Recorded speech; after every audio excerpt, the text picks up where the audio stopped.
Olá! É claro que você sabe que a pontuação é fundamental para que a mensagem seja exatamente aquilo que a gente quer, para que ela diga exatamente aquilo que a gente quer que ela diga.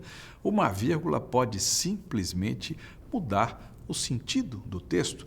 A troca de um ponto final por um ponto de exclamação ou por um ponto de interrogação, meu Deus do céu, isso pode dar um baita problemão se você se esquecer disso. São apenas alguns exemplos de casos em que, digamos, a distração ou o desconhecimento, desconhecimento das regras de pontuação, tudo isso pode gerar algum mal-entendido. Existem regras, sim, para pontuar. A gente vai ver algumas dessas regras ou muitas dessas regras aqui para que a gente tente resolver uma boa quantidade de problemas em relação a isso, para que a gente consiga escrever com clareza, transmitir a mensagem que efetivamente se quer transmitir. Aproveite. Aproveite? Aproveite. Pois é, como é que se escreve isso? Aproveite. Acho que vai uma exclamação aí, não vai? É isso.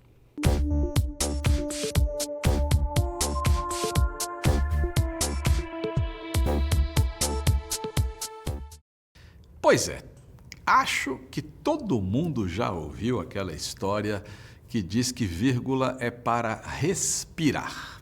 Ter ouvido não é tão grave assim, grave é ter acreditado. Se você acreditou nisso um dia, desacredite, por favor. Vírgula é para respirar? Como assim? Será que eu respiro como você respira como eu? As pessoas respiram da mesma maneira? Será que um asmático, quando escrever um texto, vai fazer o quê? Vai colocar um caminhão de vírgulas? E um sujeito que tem um super pulmão não vai colocar vírgula nenhuma? Isso é uma grande bobagem. Vírgula não se usa dessa maneira, não é esse o critério, quando se quer usar esse sinal de pontuação importantíssimo, esse e outros sinais de pontuação.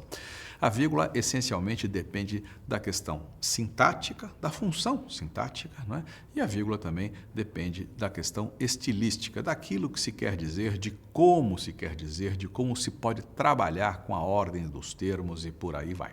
E como eu já disse, a vírgula e outros sinais além da vírgula também dependem de uma série de conceitos sintáticos, conceitos estilísticos. O ponto final, por exemplo, que é usado, claro, quando se quer indicar o fim de uma frase declarativa. A vírgula costuma indicar uma pausa breve, em circunstâncias que a gente vai ver mais adiante com todos os detalhes. O ponto e vírgula é um pouco mais do que a vírgula, eu costumo dizer.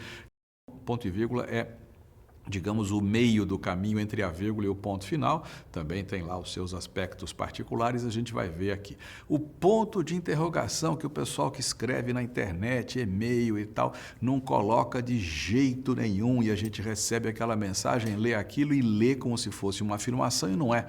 É uma pergunta, você pode trabalhar hoje? Ponto. Espera aí, você pode trabalhar hoje? Completamente diferente, Ponto de interrogação encerra uma interrogação, como o nome já diz, ou seja, uma pergunta, exclamação, que é o sinal que indica que aquela frase tem aquele tom, você pode ir, pá, exclamação, O ponto de exclamação, que também muita gente não usa na internet, nos e-mails e tal, é usado para isso, para essas frases em que há um tom de exclamação, às vezes até em frases imperativas, com ordem e tal.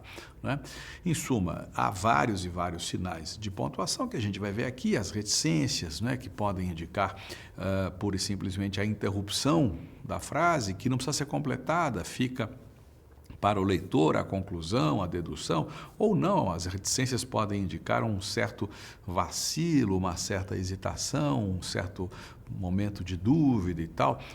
Os dois pontos que podem anunciar aquilo que vai ser explicado, esclarecido, o travessão, que muitas vezes é utilizado para marcar a mudança de interlocutor, mas também tem o seu papel lá dentro do texto, um papel que a gente vai ver aqui.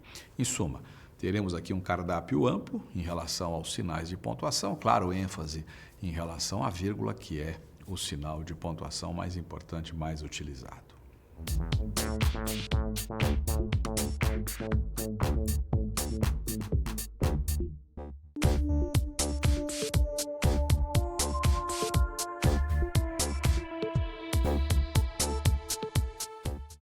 Pois é, A vírgula pode sim mudar o sentido do texto e a vírgula precisa ser usada de acordo com aquilo que se quer dizer. Imagine o seguinte, um time de futebol faz uma viagem, faz um jogo fora e tal, fora da sua sede, a viagem é comprida, a viagem é longa, é cansativa, foi feito lá o jogo e tal, os jogadores voltam para a base e aí, depois do jogo, no dia seguinte, existe um treino, mas nem todos os jogadores estavam em condição de treinar. Como é que eu vou dizer isso? Como é que eu vou escrever isso? Os jogadores, vírgula, cansados, vírgula, não treinaram à tarde.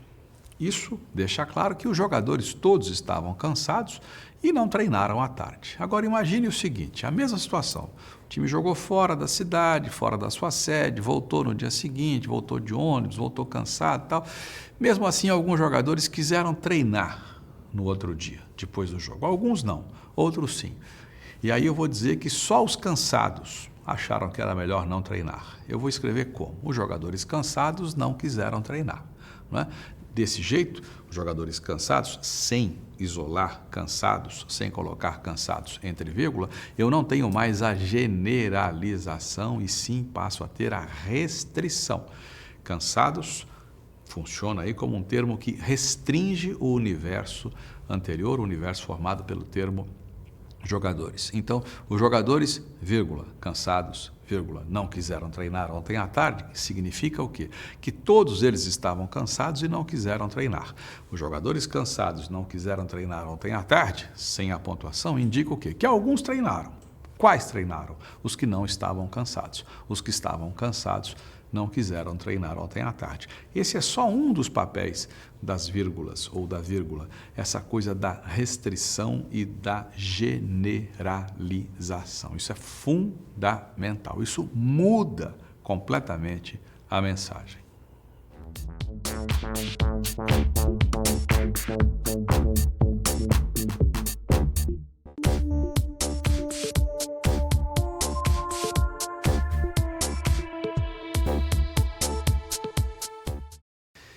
Pois é, no começo deste DVD, desta aula, né, eu falei de vírgula e da vinculação da vírgula, dos sinais de pontuação com a questão da sintaxe, da análise sintática, com a questão da estilística, da maneira como se diz a coisa, daquilo que se quer enfatizar, da maneira de tornar a coisa mais ou menos expressiva. Então imagine o seguinte, os deputados deixaram o plenário da Câmara irritados. Os deputados deixaram o plenário da Câmara irritados.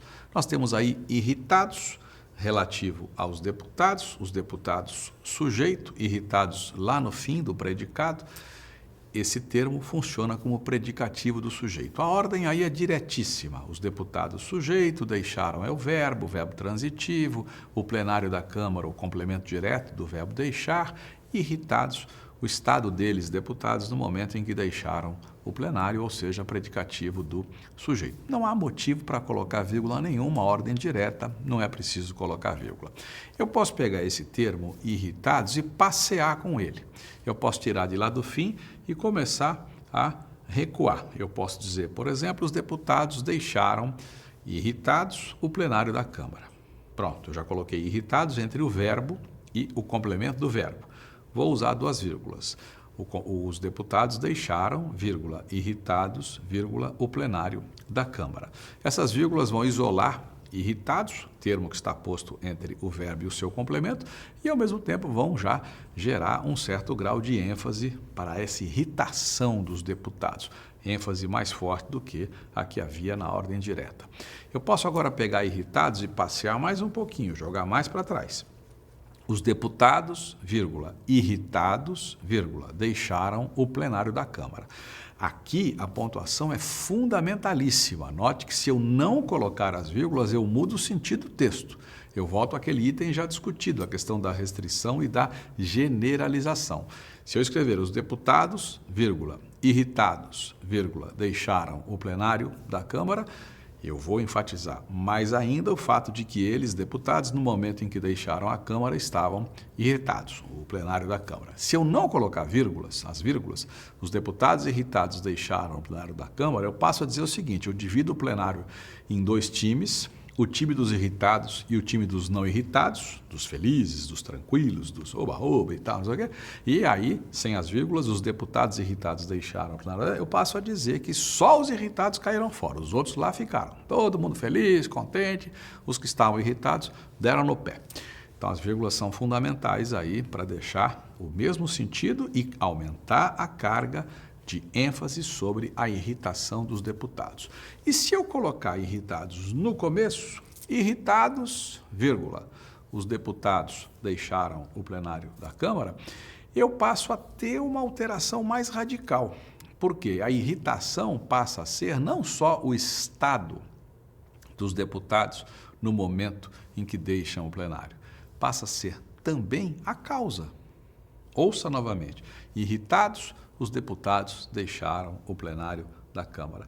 Eu transmito mais de uma ideia, a ideia de que eles, deputados, quando saíram do plenário, estavam irritados e, ao mesmo tempo, a ideia de que essa irritação, o fato que os irritou, tudo isso, em suma, foi o motivo, foi também motivo para que eles, né, queimassem o chão, como se diz por aí, descem no pé.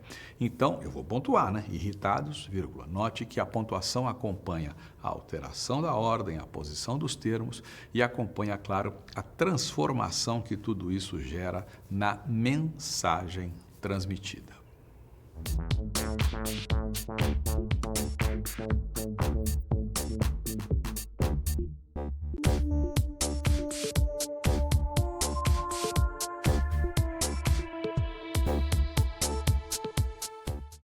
Vírgula, para que te quero? Já ouviu a expressão, né? Pernas, para que te quero, né? Perna, para que te quero. No caso, eu estou brincando aqui, trocando perna por vírgula, vírgula, para que te quero. A vírgula é de longe, mas de longe mesmo, campeã em relação, claro, aos problemas de pontuação. A gente vai ver aqui alguns dos casos em que se emprega e, sobretudo, casos em que não se emprega. Eu digo sobretudo porque muita gente gosta de colocar vírgula onde não deve. Por exemplo, sujeito e verbo. As pessoas adoram colocar uma virgulinha entre o sujeito e o verbo, sobretudo quando o sujeito é comprido. O diretor da filial brasileira, da multinacional alemã, esteve, vírgula, esteve, não. Essa vírgula não existe. Sujeito e verbo não se separam por vírgula, mesmo que o sujeito seja comprido. Sujeito e verbo não se separam por vírgula. Eu vou dar um exemplo muito simples aqui. Dorme minha pequena. Dorme minha pequena. Dorme minha pequena sem vírgula significa o quê? Que minha pequena dorme. Eu estou afirmando. Minha pequena é sujeito. Sujeito que vem depois do verbo, né? Minha pequena dorme. Dorme minha pequena. Não há vírgula aí. Se eu colocar uma vírgula, dorme, vírgula, minha pequena, vírgula, dorme. Muda completamente o sentido. Minha pequena deixa de ser sujeito e passa a ser vocativo. Em vez de eu declarar que minha pequena dorme, eu passo a chamar minha pequena e dizer a ela que durma. Muda completamente o sentido. Então, vamos começar por aí. Vamos perder a mania de colocar a vírgula entre o sujeito e o verbo, porque a gente sabe que quando o sujeito é comprido, né, a gente dá aquela respirada quando acaba o sujeito e vem o verbo, e aí sabe como é que é aquela velha história, respirou, virgulou? Não, socorro, pare com isso.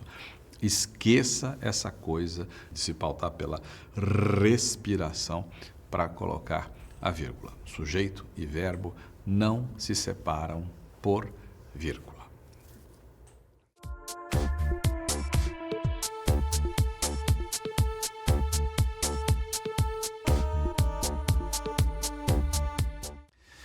No DVD referente à análise sintática, você estuda comigo as orações coordenadas, as orações subordinadas, o período composto. Nas orações coordenadas, existe uma, a adversativa. Aliás, é bom lembrar, a palavra adversativa é da mesma família da palavra adversário, da palavra adversidade. Portanto, a oração coordenada adversativa indica uma adversidade, um fato oposto, contrário, né? E, dizia eu então, nas orações coordenadas adversativas, surge a conjunção mas, que é a mais comum, não é a única, mas é a mais comum, a mais usada, né? E aí a gente põe o dedo de novo numa feridinha. Por quê? Fulano correu, mas não alcançou o ônibus. Fulano correu, mas não alcançou o ônibus. Aí dá aquela vontade, né? Porque a gente diz, fulano correu, mas, né? A gente dá aquela paradinha, né? Para criar um certo suspense. E aí dá aquela vontade incrível de representar isso na grafia com uma virgulinha, né? Colocar uma vírgula depois desse mas. Fulano correu, mas, né? Não é por aí não. É só pensar o seguinte, fulano correu muito, primeira oração, né? Mas não alcançou o ônibus, segunda oração. Nós temos duas orações coordenadas. A segunda expressa fato que se opõe ao fato expresso na primeira, né? Para que esse indivíduo correu? Correu para alcançar o ônibus. Ele alcançou o ônibus? Não alcançou. Fulano correu muito, mas não alcançou o ônibus. A vírgula vai separar uma oração da outra. Fulano correu muito, vírgula, mas não alcançou o ônibus. Nós temos outras conjunções, e se eu colocar contudo no lugar de mas, se eu colocar qualquer outra dessas, entretanto, todavia, vai acontecer a mesma coisa. Fulano correu muito, vírgula, todavia não alcançou o ônibus. Fulano correu muito, vírgula, entretanto não alcançou o ônibus. Fulano correu muito, vírgula, contudo não alcançou o ônibus. E por aí vai. É bom lembrar que a conjunção mas é um pouco diferente dessas outras. Diferente no quê? Diferente na possibilidade de deslocamento. As outras conjunções adversativas, contudo, porém, entretanto, todavia, essas conjunções têm mobilidade, elas podem passear. A conjunção mas não passeia. Então, eu posso dizer, por exemplo, fulano correu muito, não alcançou o ônibus, porém. Né? Isso é impossível fazer com o mas. Né? Se eu optar pelo deslocamento da conjunção, das outras conjunções, porém, contudo, todavia, né? Eu vou ter um sinal de pontuação que a gente vai aprender depois. O normal vai ser colocar aí ponto e vírgula. Fulano correu muito, ponto e vírgula. Não alcançou o ônibus, porém. Mas isso a gente vai ver mais para frente.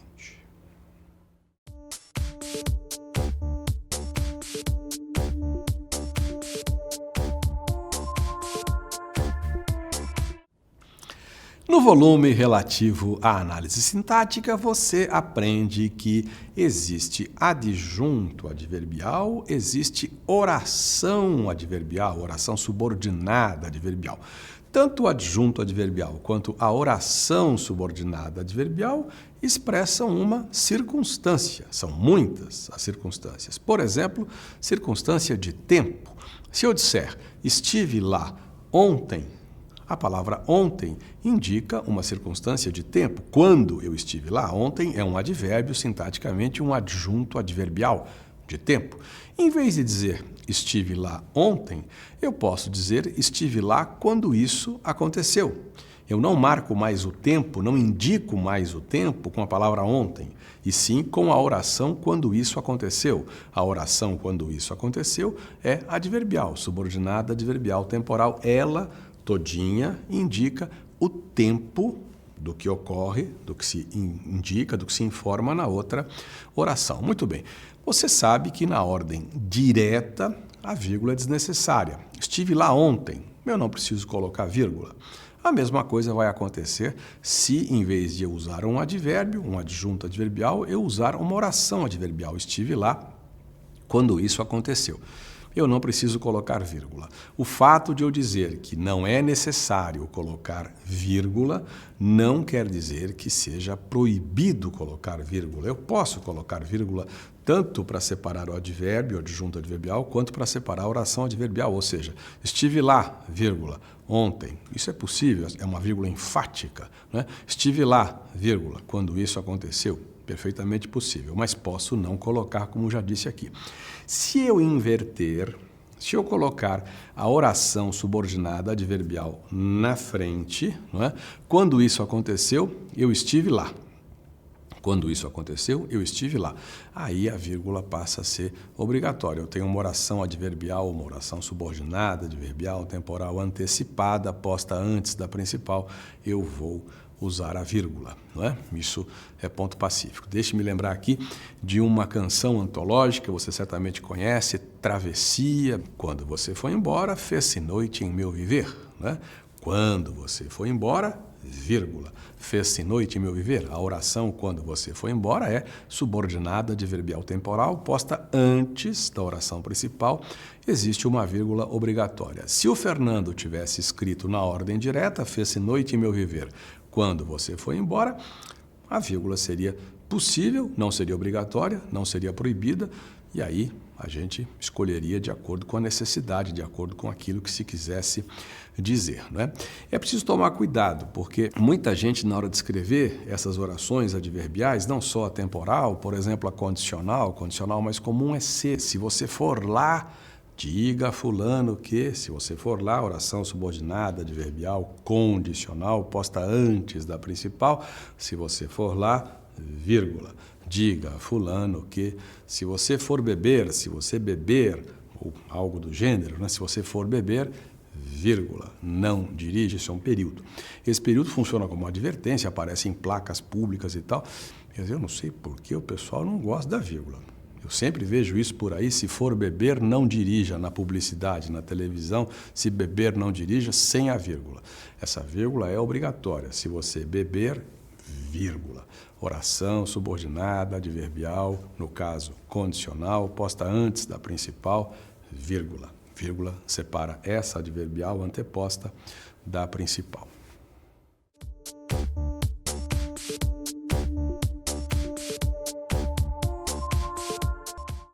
Bem, acho que você já percebeu que existe uma forte relação entre pontuação e análise sintática, entre análise sintática e pontuação. Por isso, eu peço a você toda a atenção do mundo para o volume relativo à análise sintática. Vamos tratar de um outro caso agora, da vírgula ou da não vírgula, né? Se eu disser o seguinte, eu disse a ela a verdade, eu disse a ela o que sei. Eu disse a ela o que sei, eu disse a ela a verdade. Eu tenho aí o verbo dizer, eu disse, né, sujeito eu, e aí eu disse a ela, objeto indireto, complemento verbal indireto, a pessoa a quem eu disse, e depois eu tenho aquilo que eu disse, o que eu sei, a verdade, alguma coisa desse tipo, não é? O que vai acontecer? Você coloca alguma vírgula nesse caso, você escreve eu disse a ela a verdade, você coloca alguma vírgula aí? Eu entreguei as flores ao diretor. Eu entreguei as flores ao diretor. Sujeito eu, verbo entregar, as flores, complemento direto, aquilo que eu entreguei, ao diretor, complemento indireto, objeto indireto, a pessoa a quem eu entreguei. Você colocaria vírgula aí? Eu entreguei as flores ao diretor, você colocaria alguma vírgula aí? Não.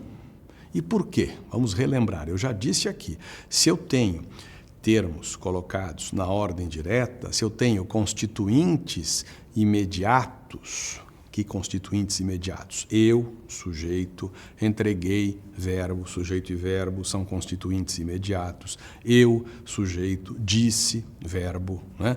Aí eu vou ter os complementos do verbo, eu disse a ela a verdade, a ela, complemento indireto, a verdade, complemento direto, eu entreguei as flores, complemento direto, ao diretor, complemento indireto. Eu tenho constituintes imediatos colocados lado a lado. Eu não vou separar isso por vírgula, de jeito nenhum. Não há motivo para separar isso por vírgula. Não há necessidade da vírgula nesse caso. Vamos passar do período simples para o composto, em casos análogos, em casos semelhantes. Sabe aquela famosa declaração que as empresas fornecem, né, que os escritórios fornecem e tal, a pessoa precisa de uma declaração de, por exemplo, declaração de que trabalha em tal lugar, né? Aí vem lá papelzinho bonitinho, declaramos a todos os interessados que fulano de tal é funcionário desta empresa desde 1997. Se fulano de tal tiver um nome comprido, a coisa fica mais grave ainda. Por quê? Porque o texto vai ficando comprido e a coceira para colocar a vírgula vai aumentando. As pessoas adoram colocar uma vírgula. As pessoas não aguentam ver um texto comprido sem colocar uma vírgula, mas não vai haver uma virgulinha. Declaramos. Nós declaramos. O sujeito nós está implícito aí na forma verbal, declaramos, né? Nós declaramos. Certo?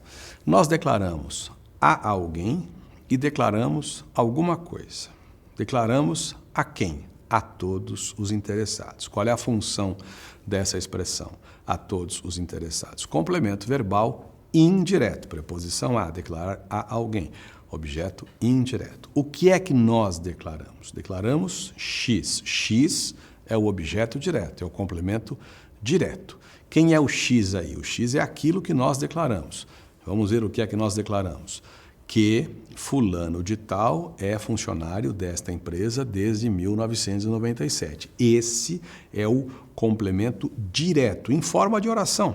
Oração, subordinada, substantiva, objetiva, direta. Se eu tenho o sujeito nós, implícito, o verbo, declaramos, em seguida, o primeiro complemento indireto, a todos os interessados, então nem pensar em vírgula depois de declaramos, vírgula, a todos os interessados, de jeito nenhum, eu estaria separando o verbo de objeto indireto, vírgula depois interessados, declaramos a todos os interessados, vírgula, que não, de jeito nenhum, eu estaria separando um complemento verbal do outro complemento verbal, o objeto indireto do objeto direto. Nem pensar.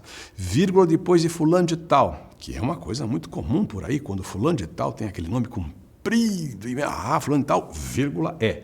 Sujeito e verbo não. Lembra? Já disse isso aqui, sem vírgula. Ele é funcionário desta empresa, uma vírgula, acabou. Conforme-se. Esse trecho pode ser grande, pode ser compridinho, conforme-se. Resista, segure a tentação de colocar a vírgula. Você não vai usar vírgula nesse caso.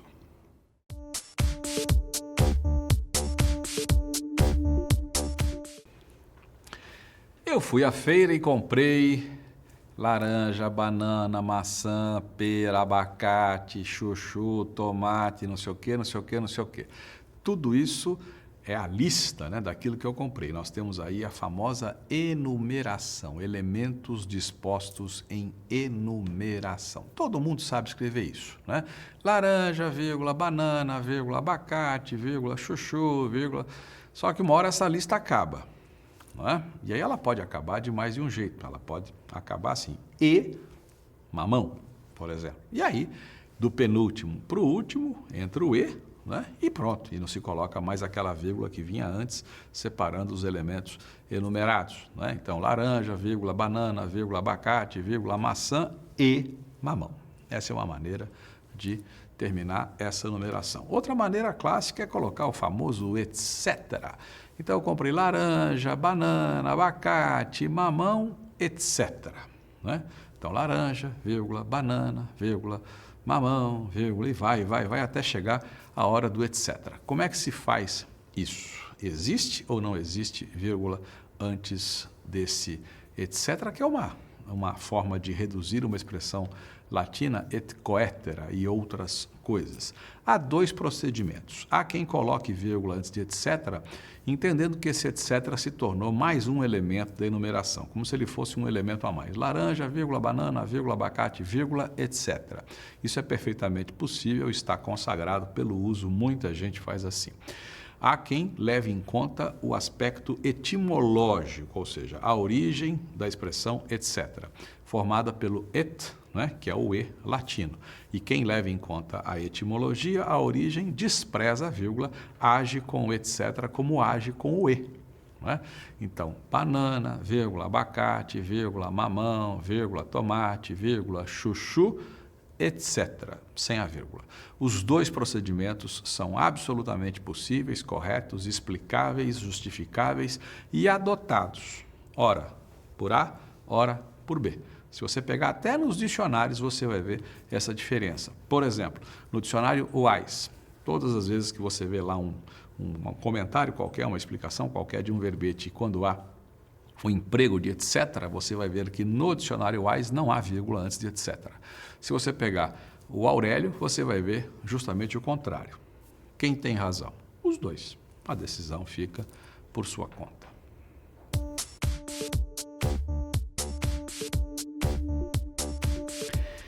Conhece uma canção chamada Marina? Marina, morena, Marina, você se pintou. Pois é, lá pelas tantas a letra diz: Marina, você já é bonita com o que Deus lhe deu. Marina, você já é bonita com o que Deus lhe deu. Marina é vocativo. É o termo ao qual o emissor se dirige, o termo ao qual ele dirige a mensagem. O vocativo é sempre virgulado. Eu já disse neste volume, eu já disse que, em certos casos, quando não se coloca a vírgula para o vocativo, corre-se o risco de transformar esse vocativo em sujeito. Maria sai da lata, Maria, vírgula, sai da lata, Maria sai da lata. Se eu não puser vírgula depois de Maria, Maria vira sujeito, eu passo a declarar, né, que Maria sai da lata. Se eu ponho vírgula, Maria, vírgula, sai da lata, eu passo a pedir, né, a Maria que saia da lata. Voltando então ao exemplo da canção de Caymmi, Marina, vírgula, você já é bonita com o que Deus lhe deu. Marina é vocativo sempre é virgulado. E o vocativo pode passear tranquilamente pelo texto. Você, Marina, já é bonita com o que Deus lhe deu. Você já é bonita, Marina, com o que Deus lhe deu. Você já é bonita com o que Deus lhe deu, Marina. E sempre que eu faço o vocativo andar, ele anda e leva consigo as vírgulas.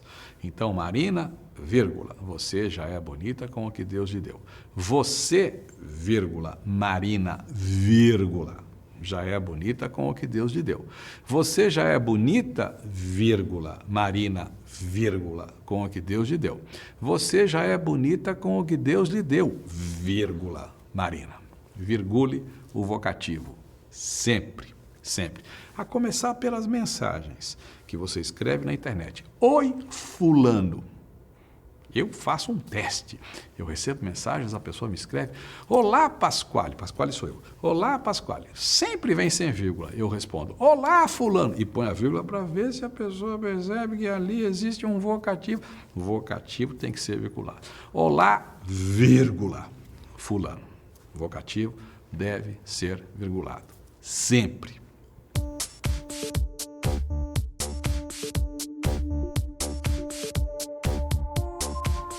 Todo mundo já ouviu falar de aposto. Aposto que você já ouviu falar de aposto. E a gente sempre tem em mente aquele exemplo clássico de aposto, aquele aposto que vem entre vírgulas, não é? Fulano de tal, professor de matemática, disse ontem, né? Fulano de tal, vírgula, professor de matemática, vírgula, fulano de tal, vírgula, ministro da Fazenda, vírgula, disse ontem. Esse aposto explicativo vem sempre entre vírgulas, é fato líquido e certo, né?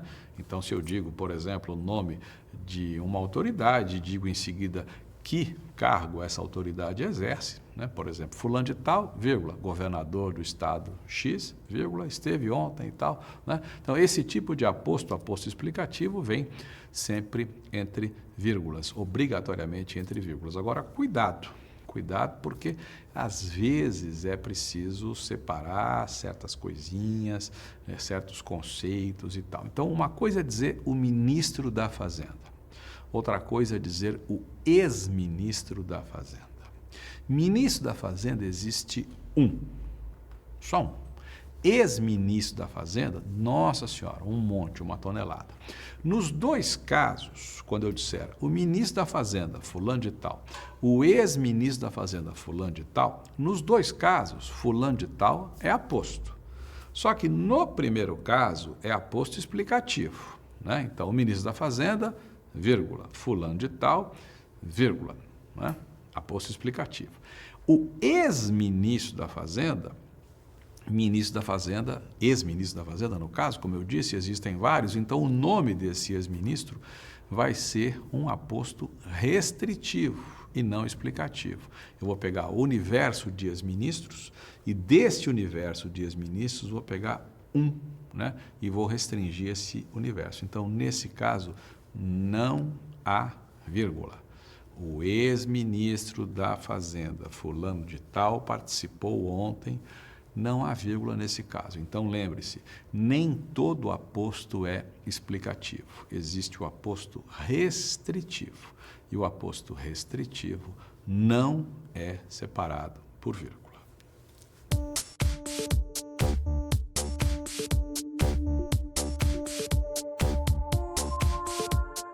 A vírgula e a oração subordinada adjetiva. Bom, o que é uma oração subordinada adjetiva? Como o nome já diz, ela equivale a um adjetivo, não é? Então, se eu disser, não gosto de mulher mentirosa. Mentirosa é um adjetivo em relação à mulher, não é assim? Eu posso trocar mentirosa por uma oração, não gosto de mulher que mente, né? A oração que mente exerce em relação à mulher o mesmo papel que o adjetivo mentirosa exerce. Então, nós temos a adjetivação, no primeiro caso, não gosto de mulher mentirosa, a adjetivação feita pela palavra mentirosa em relação à mulher. No segundo caso, essa adjetivação é feita pela oração que mente, oração subordinada adjetiva. Nós aprendemos, sabemos que a oração adjetiva sempre começa com um pronome relativo. E o pronome relativo mais comum, no caso, é o que, o glorioso que. Esse que de não gosto de mulher que mente, esse que é pronome relativo, introduz uma oração adjetiva. Pois bem, nós temos apenas dois tipos de oração adjetiva, a explicativa e a restritiva. Explicativa e restritiva. A explicativa generaliza, a restritiva restringe, né? O nome já deixa isso claro.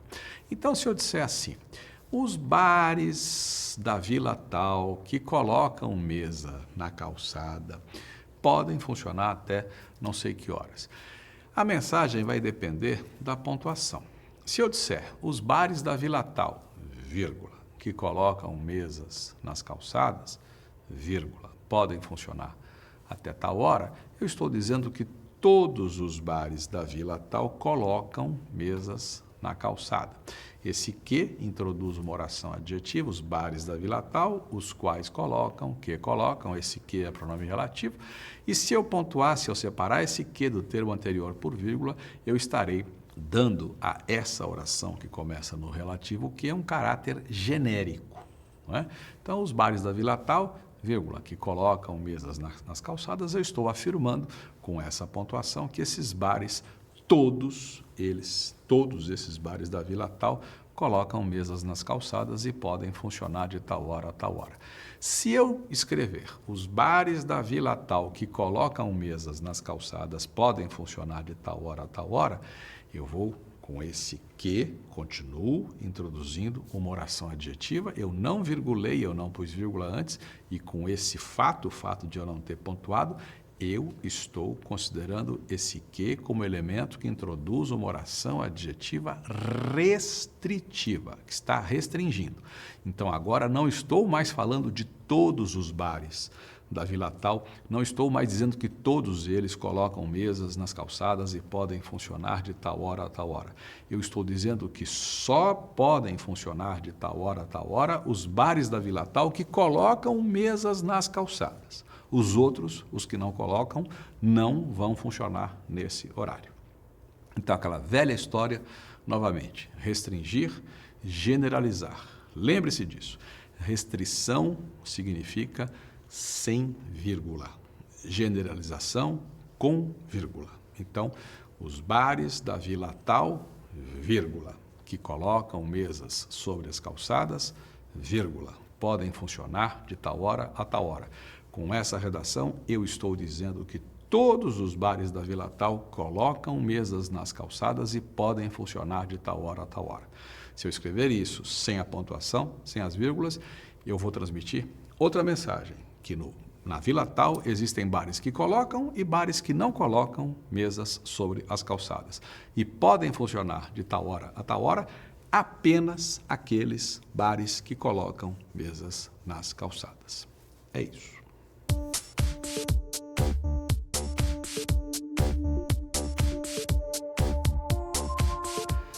Pois é, lembra o que é um adjunto adverbial?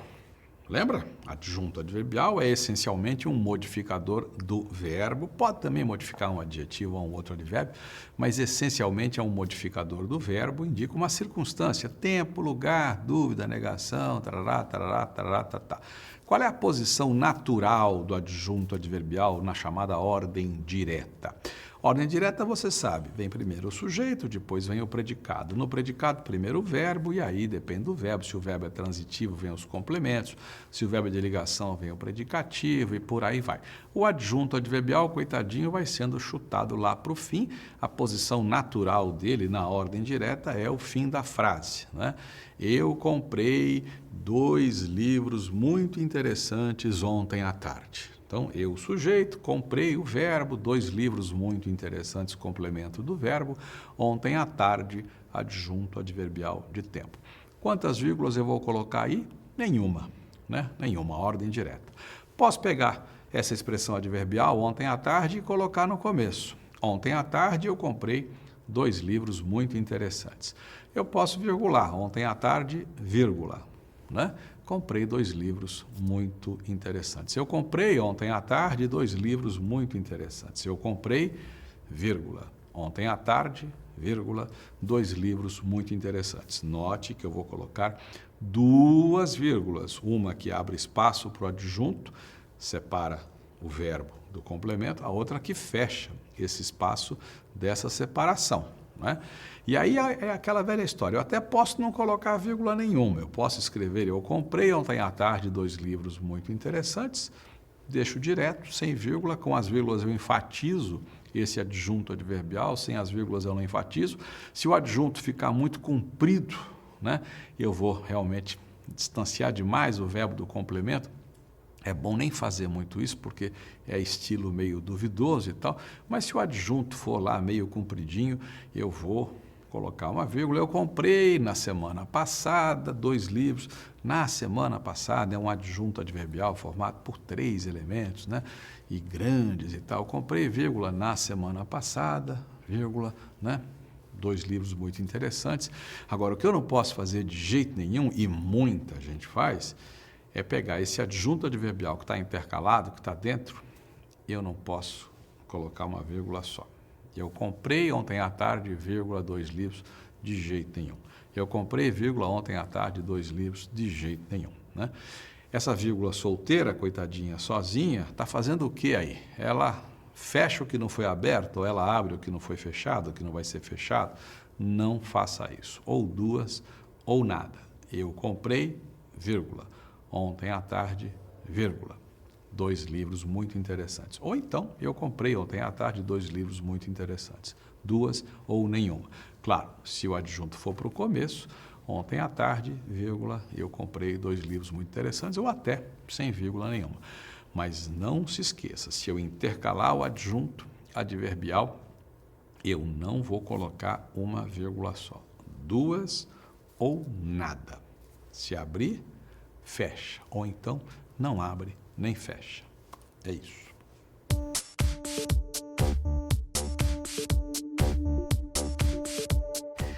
Às vezes é preciso empregar uma vírgula para marcar a presença-ausência de uma palavra. Eu traduzo, não se assuste não com esse presença-ausência. Se eu disser assim, os brasileiros preferem futebol, os estadunidenses, basquete.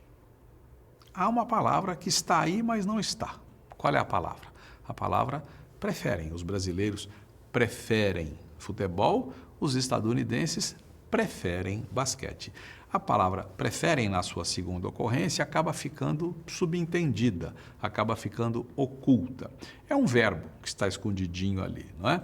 Não está escrito, mas está presente. Não está dito, não é dito, mas está presente. Então, quando a gente faz isso, no lugar desse verbo, a gente coloca uma vírgula. A vírgula marca a omissão do verbo. Muita gente chama isso de vírgula vicária, justamente porque o termo vicário significa isso, que substitui, que está no lugar, né? Então, a vírgula vicária é a vírgula que substitui um termo que não está lá fisicamente, né? Mas está lá subentendido, né? E isso costuma acontecer com o verbo. Então, eu prefiro cinema, ela, teatro. Eu prefiro cinema, ela prefere teatro. No lugar de prefere, forma verbal que não foi dita, não foi escrita, coloca-se a vírgula. Detalhe para separar uma oração da outra aí, eu prefiro cinema, ponto e vírgula. Ela, vírgula, teatro. Ela prefere teatro. Claro, se eu explicitar o verbo, é óbvio, eu vou dispensar a vírgula.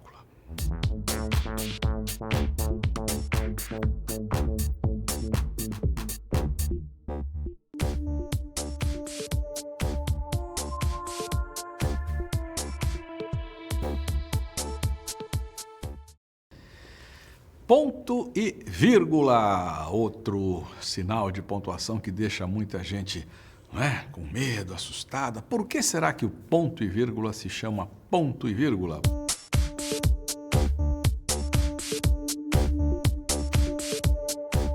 Porque ele reúne características do ponto e da vírgula, é claro, né? Ele é mais do que uma vírgula, menos do que um ponto, ele é quase um ponto final. E se ele é quase um ponto, é um sinal intermediário entre a vírgula e o ponto, ele só vai ser usado, claro, quando houver autonomia, independência entre as partes que ele, ponto e vírgula, separa. Imagine o seguinte, uma notícia de jornal, uma manchete, né? Gaddafi diz que não renuncia, ponto e vírgula, ONU autoriza ataque. São duas notícias relativas ao mesmo tema, ao mesmo assunto. Só que cada uma trata de um aspecto específico, né? Então, o Gaddafi diz que não renuncia e a ONU autoriza ataque, claro, dos países lá aliados, os que estão ali naquela decisão, ataque, claro, à Líbia. Pois bem, eu separo isso no título jornalístico por ponto e vírgula. Gaddafi diz que não renuncia, ponto e vírgula. ONU autoriza ataque. Esse é um belíssimo exemplo do emprego do ponto e vírgula. Ponto e vírgula como sinal de pontuação que separa elementos autônomos. Note que cada trecho tem começo, meio e fim, né? São elementos autônomos, são partes autônomas que se juntam no assunto, que se juntam no tema. Outro emprego do ponto e vírgula. Se você já pegou um edital, pessoas que se inscrevem para concursos públicos, sempre aparece aquele negócio assim, o candidato deve preencher os seguintes requisitos, 2 pontos. Aí vem uma lista, A, B, C, ou 1, 2, 3. O que acontece quando acaba um item? Ponto e vírgula, né? Por quê? Porque com o ponto e vírgula eu digo, olha, acabou este item, mas não acabou o todo. Então, os candidatos devem preencher as seguintes condições, 2 pontos. A, tarará, tarará, tarará, ponto e vírgula. B, tarará, tarará, tarará, ponto e vírgula. Com isso eu indico, então, que acabou um item, mas não acabou o todo. Pense assim, então, ponto e vírgula a gente usa sempre que houver autonomia, independência. Eu separo partes autônomas, mas que se ligam, de alguma maneira, no tema, no assunto, no conjunto.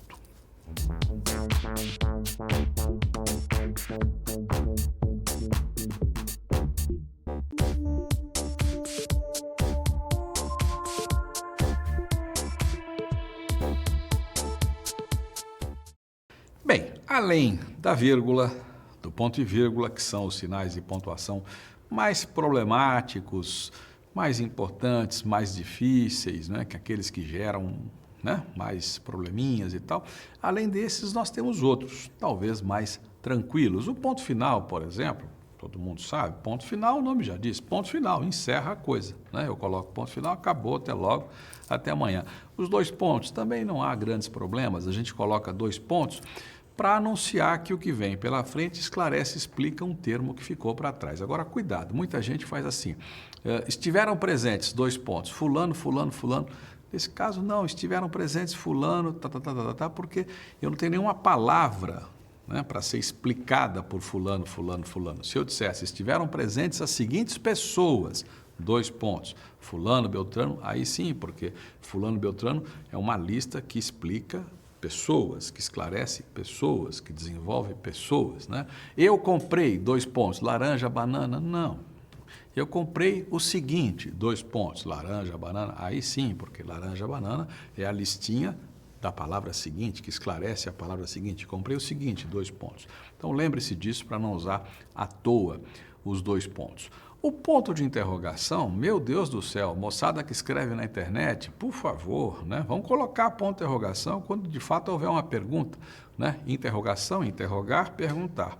Então, aquele sinalzinho, né? Ponto de interrogação, não confunda com ponto de exclamação, que é aquele pauzinho assim, né? Com um pontinho embaixo.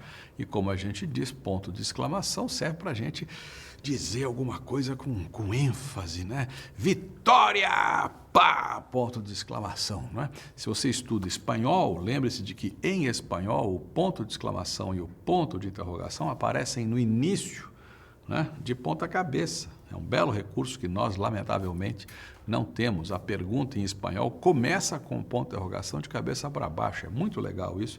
Com isso, o leitor já sabe que vai ler uma pergunta. Em português, nós não temos esse recurso.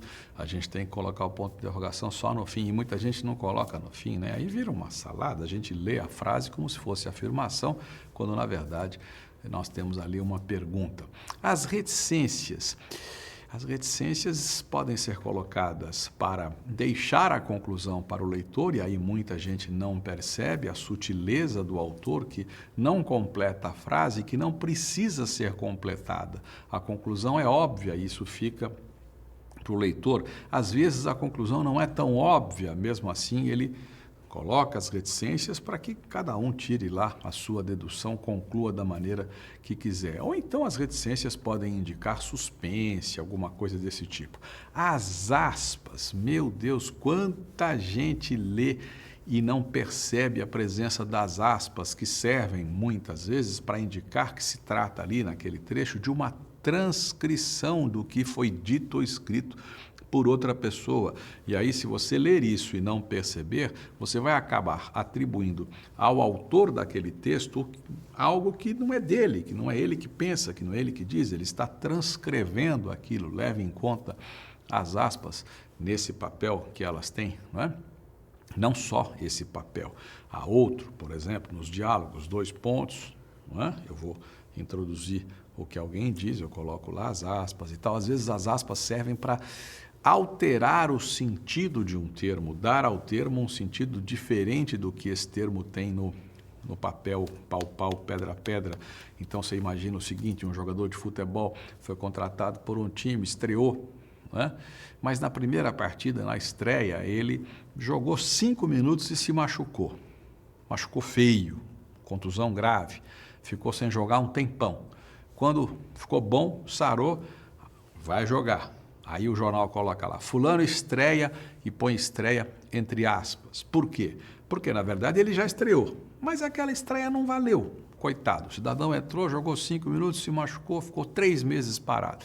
Então, essa partida, a segunda, na verdade, é a primeira. Então, fulano estreia as aspas para indicar, ó, não é bem a estreia, mas é como se fosse. Então, leve em conta isso também quando você ler uma palavra, uma expressão entre aspas. Os parênteses funcionam mais ou menos como as vírgulas, como os travessões, indicam que aquilo que está entre parênteses é uma explicação, uma informação paralela que até poderia ser retirada, mas que o autor resolveu colocar, achou conveniente colocar e, de certa forma, isolou daquela maneira.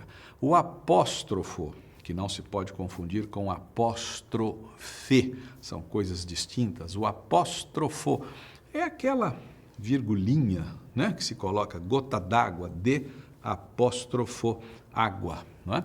Não confunda com apóstrofe, que é uma figura completamente diferente, é quando o narrador, de repente, se dirige a um termo, a um ser que não está ali, né? Ó mestre, né? Ó mar, na narração, então isso configura essa figura da apóstrofe, que não tem nada a ver com o apóstrofo, que é aquele sinalzinho que a gente usa para somar palavras e tal, não deixa de ser um sinalzinho.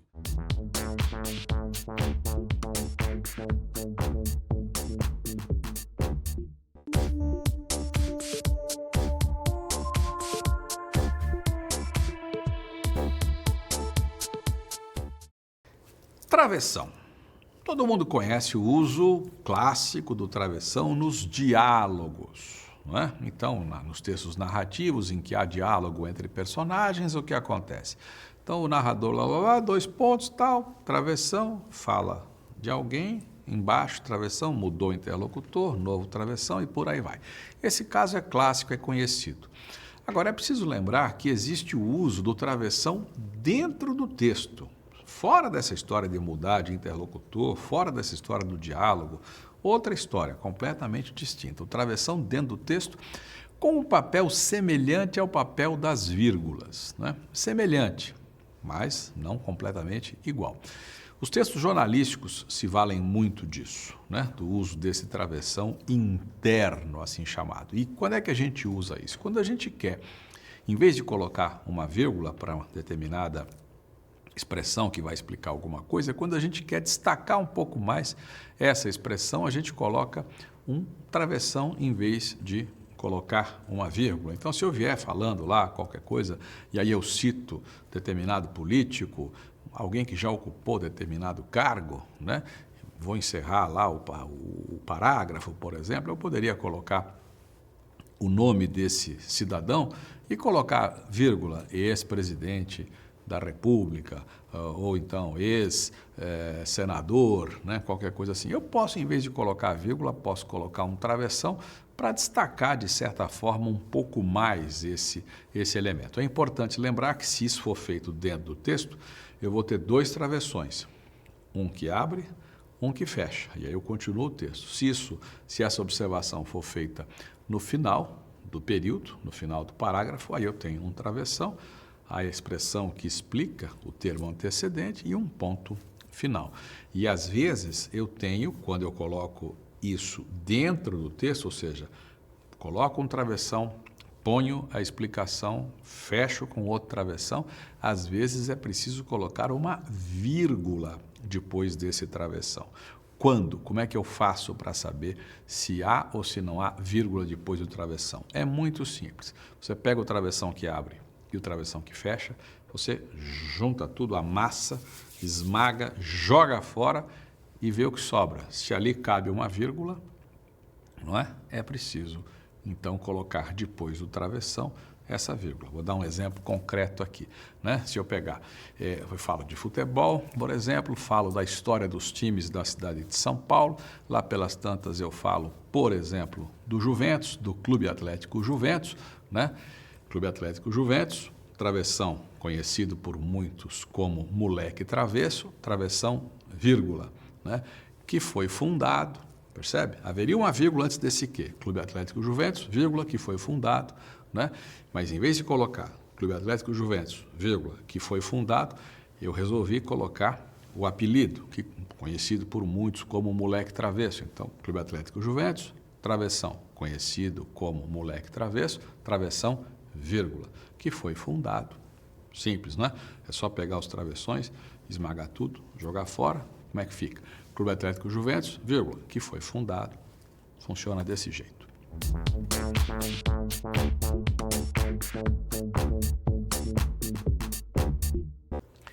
Pois é, neste volume, neste DVD, você viu os principais usos dos sinais de pontuação, ênfase, claro, para a vírgula campeã, né? A vírgula, em segundo lugar o ponto e vírgula, e depois os outros sinais. E espero que a coisa tenha ficado clara, mas é óbvio, se alguma coisa não ficou clara, volte, veja de novo, recorra a esse DVD, recorra ao livro da coleção. No livro você encontra mais exemplos, muitos exemplos relacionados ao tema, muitas explicações, comparações e tal. É muito importante ter em mão esse material e voltar a ele sempre que necessário. Eu agradeço a você pela atenção e a gente se vê.